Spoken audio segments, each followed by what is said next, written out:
केंद्र सरकारच्या बुक न्यास समितीच्या वतीनं येत्या 13 डिसेंबरपासून पुण्यातील FC महाविद्यालयात पुस्तक महोत्सवाला सुरुवात होणार आहे।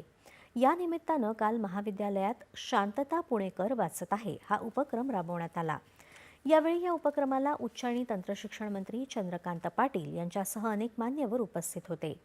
यावेळी शहराच्या ठिकठिकाणी नागरिकांनी आणि विद्यार्थ्यांनी 1 तास पुस्तकाचं वाचन करत यात सहभाग नोंदवला होता।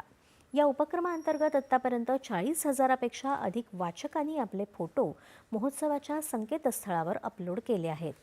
या उपक्रमामुळे वाचनाची चळवळ वाढवून वैचारिक तरुण घडवण्यात मदत होणार असल्याचं संयोजक राजेश पांडे यांनी यावेळी सांगितलं।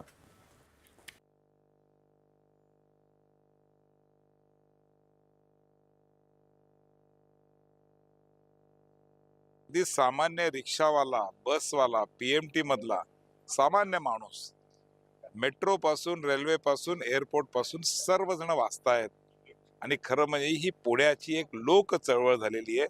मी पुणेकरांचं मनापासून अभिनंदन करतो आणि मला विश्वास आहे की संध्याकाळपर्यंत जगाचा असा विक्रम करू की तो कोणी मोडू शकणार नाही। खरं तर मोबाईलच्या दुनियेमध्ये किंवा हल्ली जो मोबाईलचा वाढता वापर आहे त्या याच्यामध्ये पुस्तकं वाचणं आणि खास करून तरुण मुलांनी पुस्तकं वाचणं हे या उपक्रमांच्या माध्यमातून चांगल्या पद्धतीने त्याला प्रोत्साहन मिळतंय। आज त्या निमित्तानेच फर्ग्युसनमध्ये जागोजागी अनेक तरुण मुलं पुस्तकं वाचताना आपल्याला दिसत आहेत।